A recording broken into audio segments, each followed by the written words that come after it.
मैं रिचा धीमान, आप देख रहे हैं वर्ल्ड पंजाबी टीवी। शुरुआत करेंगे आज के बुलेटिन मारा हरियाणा की मुख्य हेडलाइंस के साथ।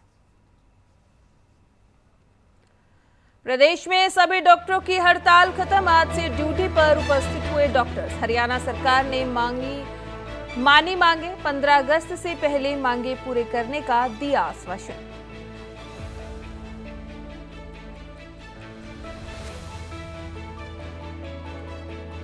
यमुनानगर के सडोरा में आम आदमी पार्टी की रैली, सुनीता केजरीवाल और सांसद डॉक्टर संदीप पाठक होंगे शामिल। बदलाव जनसभा को करेंगे संबोधित।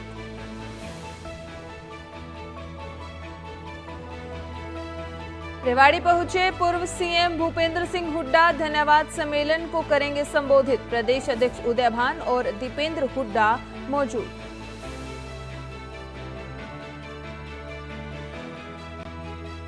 फरीदाबाद में 4 बच्चों के अपहरण की सूचना से मचा हड़कंप। ट्यूशन जाने से बचने के लिए बच्चों ने अपहरण की रची झूठी कहानी। पुलिस ने बच्चों की काउंसलिंग कर परिजनों के किया हवाले।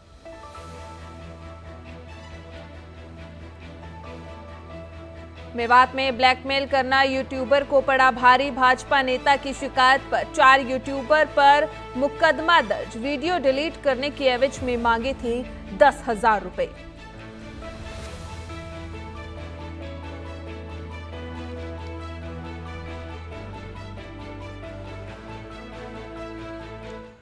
अब खबरें विस्तार से। प्रदेश के नागरिक हॉस्पिटल के डॉक्टर्स पिछले 2 दिनों से हड़ताल पर बैठे। सरकारी डॉक्टरों की मांगे हरियाणा सरकार ने कुछ मान ली हैं।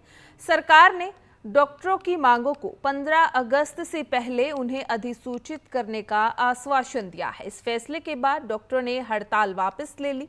डॉक्टरों की एसोसिएशन ने सभी डॉक्टर्स से अनुरोध किया कि ड्यूटी पर वापस लौट जाएं और आज सभी डॉक्टर्स अपनी अपनी ड्यूटी पर वापस लौट चुके हैं और मरीजों का इलाज कर रहे हैं। आपको बता दें कि 2 दिनों से डॉक्टर्स अपनी मांगों को लेकर हड़ताल पर रहे। उसके बाद सरकार के साथ वार्ता हुई, फिर उसके बाद सकारात्मक परिणाम आए और फिर एसोसिएशन ने कहा कि डॉक्टर्स सभी अपने अपने कामों पर लौट जाएं और आज जो है सभी डॉक्टर अपने काम पर लौटे और मरीजों का इलाज जारी है। आपको बता दें कि हड़ताल के दौरान जो दूर से आए मरीज थे उनको काफ़ी दिक्कतों का सामना करना पड़ रहा था। ओपीडी बंद थी, साथ के साथ इमरजेंसी सेवाएं थी, उन पर भी काफ़ी ज़्यादा प्रभाव पड़ा। लेकिन अब हरियाणा सरकार से जब डॉक्टरों की वार्ता हुई, बातचीत हुई, तो उसमें सकारात्मक परिणाम आए और सरकार ने डॉक्टर्स की मांगे मानी और सरकार ने 15 अगस्त से पहले सभी मांगे पूरी करने का भी आश्वासन दिया। फिलहाल के लिए हम जो है मानवीय आधार पर ये हड़ताल खत्म कर चुके हैं, अपनी ड्यूटियों पर लौट चुके हैं हम लोग और आगे का रास्ता हमारी राज्य कार्यकारिणी और जिला कार्यकारिणी मिलकर अपनी मीटिंग्स में आगे का रास्ता तय करेगी। जी देखिए, उम्मीद पर ही दुनिया कायम है और जनता परेशान हो रही थी तो हमें बीच का रास्ता भी निकालना पड़ा और आगे का रास्ता क्या होगा वो हम अपने मेंबर से पूछकर आगे अपना फैसला लेंगे। यमुनानगर के सडोरा में आम आदमी पार्टी की रैली का आयोजन। सुनीता केजरीवाल और सांसद डॉक्टर संदीप पाठक रैली में शामिल होंगे। रैली में आम आदमी पार्टी के वरिष्ठ नेता भी मौजूद रहेंगे और इस दौरान बदलाव जनसभा को भी संबोधित करेंगे। आपको बता दें कि आगामी हरियाणा विधानसभा चुनावों को लेकर सभी पार्टियां जोर आजमाइश कर रही हैं। सभी पार्टियों ने कमर कस ली है, तो ऐसे में हरियाणा में आम आदमी पार्टी ने भी अपना चुनावी बिगुल बजा दिया है और 15 दिनों में 45 बड़ी रैलियां करने का ऐलान किया है। तो वहीं दूसरी तरफ 26 जुलाई से रैलियों का शुभारंभ हुआ, तो आज दूसरे दिन यमुनानगर के साडोरा में आम आदमी पार्टी की रैली का आयोजन किया जाएगा, जहां पर सुनीता केजरीवाल और सांसद डॉक्टर संदीप पाठक शामिल होंगे। रैली में आम आदमी पार्टी के वरिष्ठ नेता भी मौजूद रहेंगे और इस दौरान वे बदलाव जनसभा को भी संबोधित करेंगे।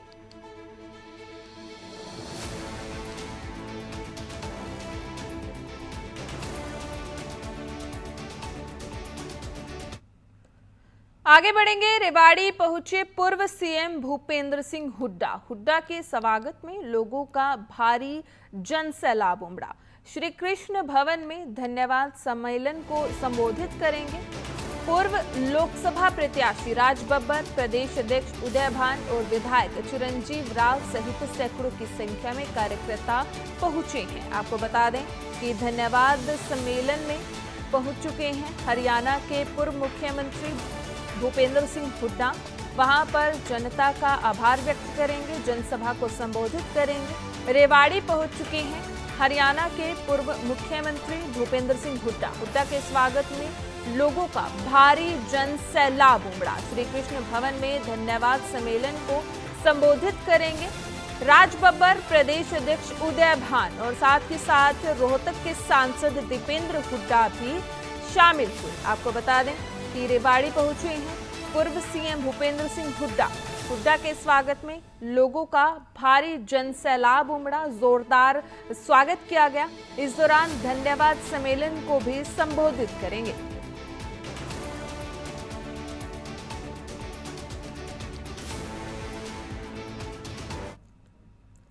फरीदाबाद पहुंचे हरियाणा के परिवहन मंत्री असीम गोयल। महिला आयोग द्वारा आयोजित कार्यक्रम में पहुंचे बीजेपी के कार्यकर्ताओं के साथ भी बैठक करेंगे। आपको बता दें कि विधानसभा चुनावों को लेकर सभी पार्टियां जोर आजमाइश कर रही हैं, तो ऐसे में बैठकें जारी हैं और पार्टियों की रैलियां भी हो रही हैं। ऐसे में बीजेपी के फरीदाबाद पहुंचे हरियाणा के परिवहन मंत्री असीम गोयल। महिला आयोग द्वारा कार्यक्रम आयोजित किया गया और इस कार्यक्रम में पहुंचे हैं असीम गोयल।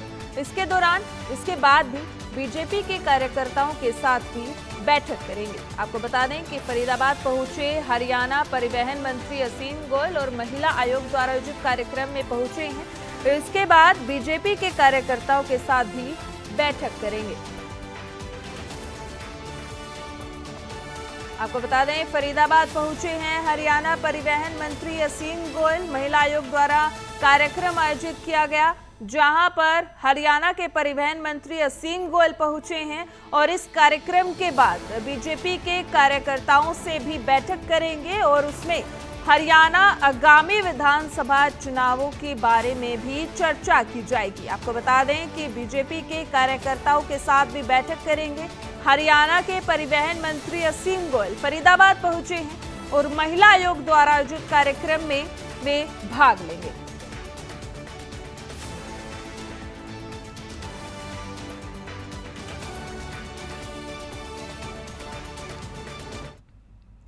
हरियाणा में विधानसभा चुनाव से ठीक पहले भाजपा ने 6 जिलाध्यक्षों को हटाकर उनके स्थान पर नई नियुक्तियां कर दी हैं। भाजपा ने हिसार, जींद, सिरसा, रेवाड़ी, कुरुक्षेत्र और कैथल के जिलाध्यक्ष बदले हैं। पार्टी का किसी तरह का नुकसान ना हो, इसीलिए हटाए गए सभी जिलाध्यक्षों को प्रदेश कार्यकारिणी में भी एडजस्ट किया गया है। भाजपा ने 6 जिलाध्यक्षों की नई नियुक्ति की है। कैथल बीजेपी जिलाध्यक्ष से बने मनीष कटवाड़। भाजपा ने युवा को जिलाध्यक्ष की कमान दी है। रेवाड़ी से वंदना पोपली को जिलाध्यक्ष बनाया है। कुरुक्षेत्र में सुशीला राणा को जिम्मेदारी दी गई है।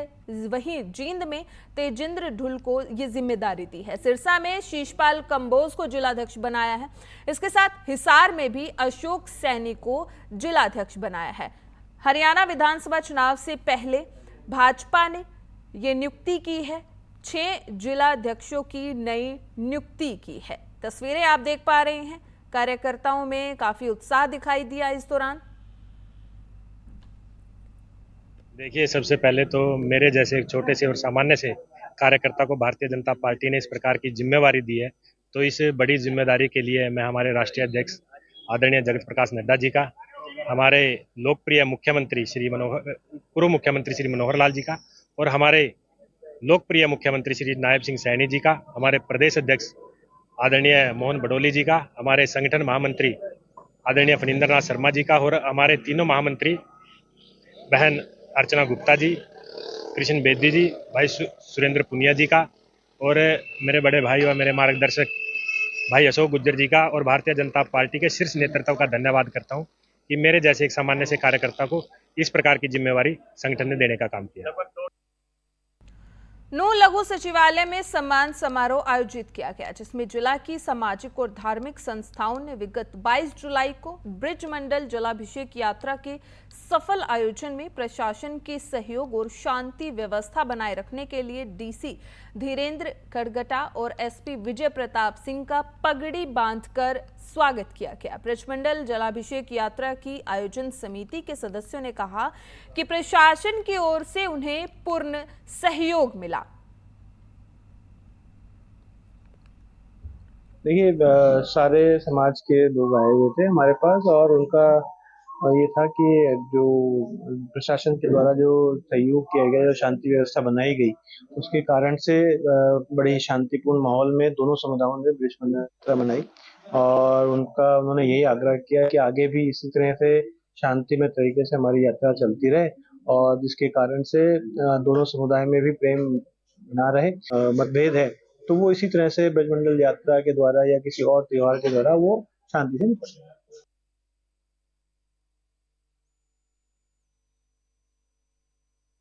आगे बढ़ते हैं। फरीदाबाद कोतवाली थाना क्षेत्र के एनआईटी एरिया में 4 बच्चों के अपहरण की सूचना मिलने से इलाके में हड़कंप मच गया। पुलिस की टीम पूरे शहर में नाकाबंदी कर जांच पड़ताल में जुट गई। पुलिस ने 2 बच्चों से जब बातचीत की तो पूरी कहानी खुलकर सामने आई। पता चला कि बच्चे ट्यूशन से जाने के बचने के लिए खुद के अपहरण की झूठी कहानी रची है। फिलहाल पुलिस ने बच्चों की काउंसलिंग कर परिजनों के हवाले कर दिया है। जांच में पता चला कि बच्चों ने अपने अपहरण की गलत सूचना दी थी। बच्चों ने अपना बैग टाउन पार्क में छुपा रखा था, जिससे पुलिस ने बाद में बरामद कर लिया। यह सभी बच्चे एक निजी स्कूलों में 3री और 5वीं क्लास में पढ़ते हैं। वहीं दूसरी तरफ पुलिस का कहना है कि ट्यूशन पढ़ने वाले टीचर को ये बच्चे पसंद नहीं करते थे, इसीलिए उन्होंने ये झूठी कहानी रची है। फिलहाल पुलिस ने बच्चों की काउंसलिंग कर परिजनों के हवाले कर दिया। एक के 14 साल, एक के 10 साल है। क्या नाम है? एक का करण है, एक रोहित है। करण है, रोहित है। इन बच्चों ने कहानी बनाई थी, कैसे इनकी माँ प्रवृत्ति एक तरह से कैसे हो गई ये चीजें? अब देखो जी, आपके सामने ये सब झूठ बोला, इन्होंने बच्चे ने झूठ बोला ही है। हमारे भी पानी पानी हो गया था हमारा भी। अब हम जब वहाँ गए, उनके बताए कुछ और बता रहा है, उनको कुछ और बता रहा है। जब पुलिस वाले बच्चे क्या बता रहे थे? बच्चे बता रहे थे कि क्या नाम है, हमको इको गाड़ी आई, दो बंदे ने धक्का दिया, हम गिर के ले गए। बताया इस चीज़ के बारे में, और उनको साथ लेके भी टाउन पार्क आए थे, और जो बैग थे वो हमने रिकवर करके बच्चों को दे दिए हैं, और एक काउंसलिंग भी कर दी है, घर वालों की भी उनकी, और बच्चों को उनके हैंड ओवर कर रहे हैं। पूरी ये किडनैपिंग की स्टोरी थी, ये सब बच्चों की बनाई हुई थी। ये बच्चों के खुद के माइंड से अप्लाई कर रखा था कि आजकल आप पता है सोशल मीडिया में सब कुछ चलता रहता है, लोग रील्स देखते रहते हैं, तो ये बच्चों ने वही किया है कि मतलब वही अप्लाई कर दिया। और ये लड़का, इसकी उम्र जो बड़ा है 14 साल का है, इन्होंने ये सारी ट्रिक अपने चाचा को बताई कि ऐसे ये फेक, हमने जो रचा है सारा फेक था, और हमने ऐसे ही बता दिया कि हमें वैन में डाल दिया, झूठा है सारा। आप जो बच्चे किडनैप हुए हैं, इनके पिताजी की दुकान मेरे घर में है। ये 1 नंबर जैन स्कूल में पढ़ते हैं, केरल मेहता में, गीता मंदिर रोड पे। ये स्कूल से 2 बजे छुट्टी हुई इनकी, 2:15 ढाई बजे तक घर आए हैं। जब ये 2:30 बजे तक घर नहीं आए हैं तो इनके पिताजी ने घर में फ़ोन किया कि बच्चे नहीं आए, तो उन्होंने कहा कि ट्यूशन में नहीं पढ़ते हैं, ट्यूशन में चेक करो। ये स्कूल गए, स्कूल से मैडम ने बोला कि बच्चे स्कूल से चले गए हैं। ट्यूशन गए, ट्यूशन बच्चे पहुँचे नहीं हैं। तो इसके बारे जो ढूंढ में लगे हैं, इनका गाँव है बड़ोली में। करेंगे सिरसा का। सिरसा में झमाझम बारिश हुई। बारिश से मौसम सुहावना हुआ। बरसात से लोगों को गर्मी से राहत मिली है। कई दिनों से लगातार 45 डिग्री से ज्यादा तापमान था। बारिश से किसानों के चेहरे खिले हैं, और इस बारिश से नरमा, कपास, धान सहित कई फसलों को भी फायदा मिलेगा। आपको बता दें कि सिरसा में झमाझम बारिश हुई है, और इस बारिश से लोगों को गर्मी से राहत मिली है। वहीं दूसरी तरफ किसानों के भी चेहरे खिले हैं, क्योंकि इस बारिश से नरमा, कपास, धान सहित कई फसलों को फायदा मिलेगा। पिछले कई दिनों से सिरसा में 45 डिग्री तापमान था, जिसकी वजह से लोग गर्मी से काफी परेशान थे। लेकिन आज सिरसा में भारी बरसात हुई, और बरसात के बाद मौसम सुहाना हुआ और लोगों को भी गर्मी से राहत मिली। वहीं दूसरी तरफ किसानों के भी चेहरे खिले, और इस बारिश से नरमा, कपास, धान सहित कई फसलों को भी फायदा मिलेगा।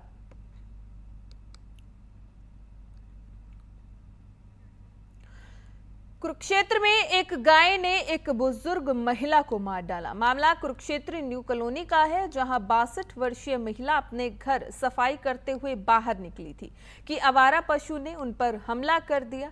इससे पहले कि बुजुर्ग महिला संभल पाती, गाय ने अपने पैरों के नीचे बुजुर्ग महिला को कुचल डाला। परिजनों का और पड़ोसियों का गुस्सा प्रशासन पर फूटा। उनका कहना है कि गलियों में पशु आए अपनी क्रूरता दिखाते हैं, इससे लोगों को आए दिन जख्मी चोटिल हो रहे हैं। आज की घटना में तो इस महिला की जान ही चली गई। आपको बता दें कि कुरुक्षेत्र में आवारा पशु का तांडव देखने को मिला। आवारा पशु ने बुजुर्ग महिला को कुचल डाला। बेचारी आटा गुंदी गुंदी कितना बुरा हाल कर गई, जिंदगी और मौत दोराए थे खड़ी कर दी, मारी गई है बेचारी। हमारा तो घर उजड़ गया जी, घर ही उजड़ गया है। देखिए, प्रशासन से ज्यादा तो लोगों की लापरवाही है। लोग अवेयर नहीं होते। ये पशुधन बहुत दिन से घूम रहे हैं। लोग अपने नेता के चक्कर में, अपनी पार्टी के चक्कर में चुप हो जाते हैं। और लेकिन जब आज इतनी भयानक घटना कुरुक्षेत्र में हुई, एक मतलब किस तरह से उनके प्राण एक पशु ने मतलब हर लिए। अब जो ये परिवार है, ये गौवंश के बारे में या उसके बारे में क्या श्रद्धा रखेगा, जब जिस ढंग से इनके ऊपर एक दुख का पहाड़। रेवाड़ी से पूर्व जिला प्रमुख एवं भाजपा नेता सतीश यादव ने शहर की दुर्दशा के लिए स्थानीय नेतृत्व को जिम्मेदार ठहराया। उन्होंने कहा कि स्थानीय नेताओं के स्वार्थ के कारण शहर की विभिन्न परियोजनाएं प्रभावित हुई हैं। उन्होंने कहा कि वे शहर के विकास के लिए नई सोच और विजन के साथ आगे बढ़ रही हैं। दलगत राजनीति से ऊपर उठकर नेताओं को एक दूसरे पर आरोप प्रत्यारोप लगाने की बजाय इलाके के विकास के बारे में सोचना चाहिए। और उन्होंने क्या कुछ कहा है, आइए आपको सुनाते हैं।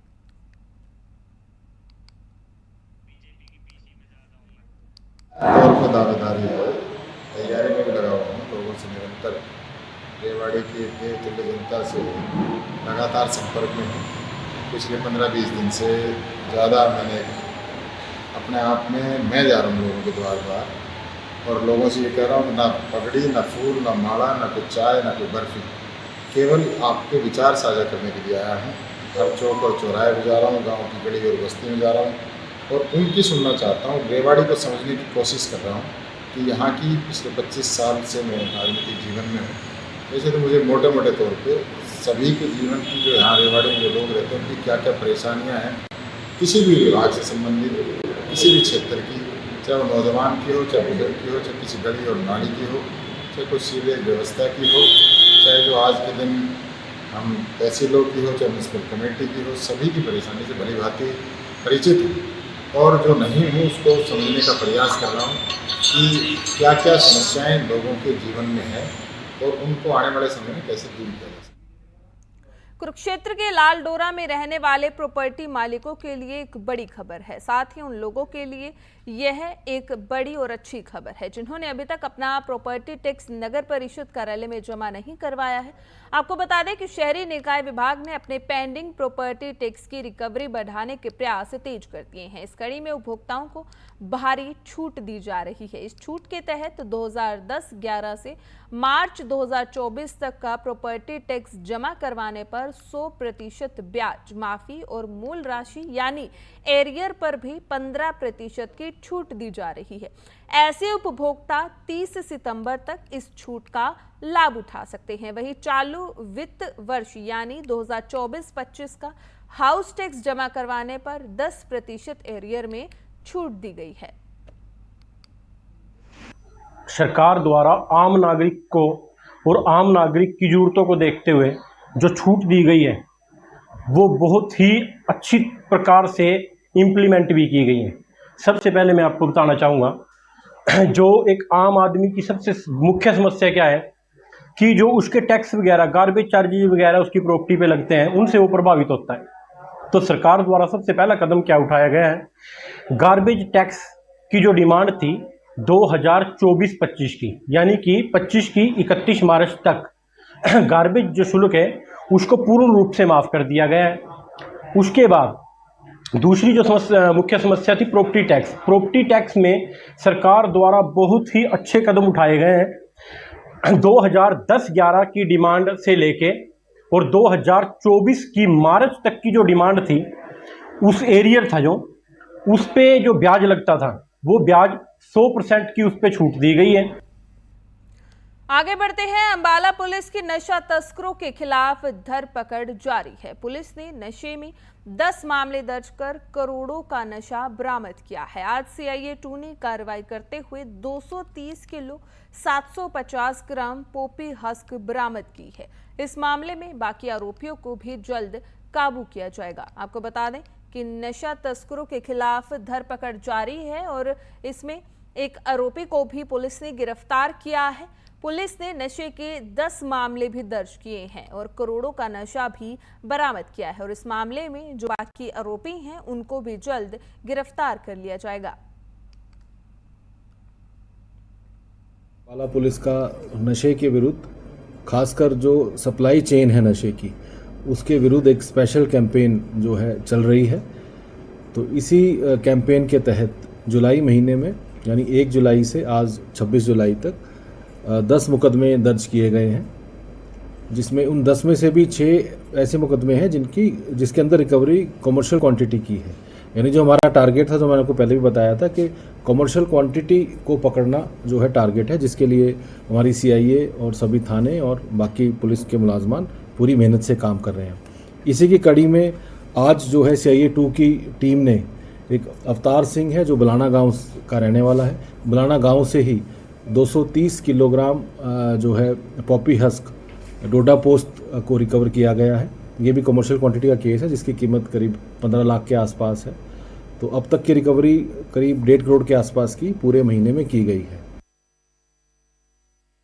आजकल मेवात में यूट्यूबर की भरमार है जो सोशल मीडिया पर चैनल बनाकर लोगों की वीडियो बनाकर अपलोड कर लोगों को ब्लैकमेल कर वीडियो डिलीट करने के एवज में मोटी रकम की मांग करते हैं। ताजा मामला पुन्हाना थाना क्षेत्र अंतर्गत लुहिंगा कला गांव का है। पूर्व सरपंच भाजपा नेता सलीम की शिकायत पर पुलिस ने यूट्यूबर सहित करीब 2 दर्जन लोगों पर एफआईआर दर्ज की गई है, जिससे सोशल मीडिया पर गलत और विवादित वीडियो अपलोड करने वाले लोगों की मुसीबत बढ़ती हुई नजर आ रही है। आपको बता दें कि वीडियो को डिलीट करने के एवज में 10,000 रुपए की रिश्वत की मांग की गई थी और इस मामले में गंभीरता दिखाते हुए तकरीबन 4 यूट्यूबर चैनल सहित कई अन्य ग्रामीणों के खिलाफ भी शिकायत दी गई है। थाना के अंतर्गत लुहिंगा कला गांव है, उसमें जो सरपंच और एक सरपंच है वो पुलिस की सहायता से पंचायती जमीन को खाली कराने के लिए गए थे, जिस पर वहां मौजूद उस गांव के व्यक्ति द्वारा उनके साथ झगड़ा किया गया और इसी कड़ी में कुछ यूट्यूबरों द्वारा मिलकर उसकी आपत्तिजनक वीडियो बनाकर अपलोड की गई है, जिसके संबंध में ये मुकदमा दर्ज कर लिया गया। करीब 25 से 20 आदमी हैं जिनके खिलाफ एफआईआर दर्ज कर ली गई। इन्वेस्टिगेशन जारी है, जल्द ही दोषियों के खिलाफ कार्रवाई की। फिलहाल इस बुलेटिन में इतना ही। अन्य खबरों के लिए जुड़े रहिए वर्ल्ड पंजाबी टीवी के साथ। दीजिए मुझे इजाजत। धन्यवाद।